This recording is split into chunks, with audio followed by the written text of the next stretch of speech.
Hi, my name is Brandon, and I just want to share a little bit of my story. So, when I was 5, my parents got saved, and we started going to church. And by the age of 7, I had accepted Christ myself and was baptized at the age of 9. And I grew up in the church, going weekly, every Sunday, Wednesday, every time it was open. And there was something missing from my church experience, and it had everything to do with um, the fact that the more I knew headwise about Christ, there was no emotional connection to it. I knew about Jesus, but I didn't know him personally, and I wanted to figure out what that was like, and I could see it in the men and women around me. I just couldn't figure out how to experience it for myself. There was a disconnect from where the gospel was in my head to where it was in my heart. And I couldn't figure out for the longest time why it wasn't there. And so when I was in high school, I still followed Christ, but that's when most of my sin struggles developed. I became very selfish, lazy.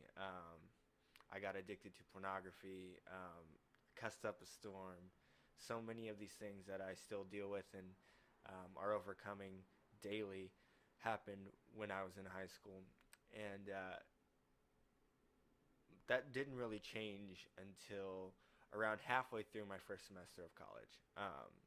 So I got involved with this organization on campus called Crew, and I met a man who's now my discipler named David, and he kind of walked me through the gospel with this article called Hearing the Music of the Gospel.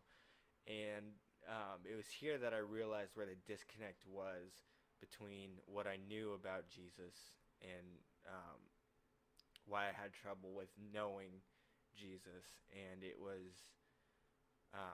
had everything to do with um, who I am outside of Christ, which is nothing.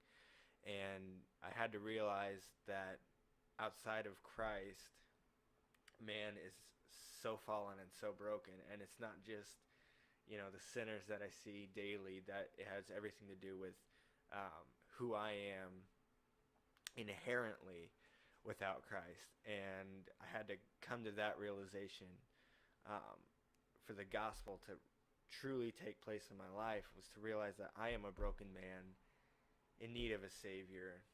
And God loved me so much that he came down and died on the cross for my sins, so that I may know him and lead others to know him and to fix that relationship.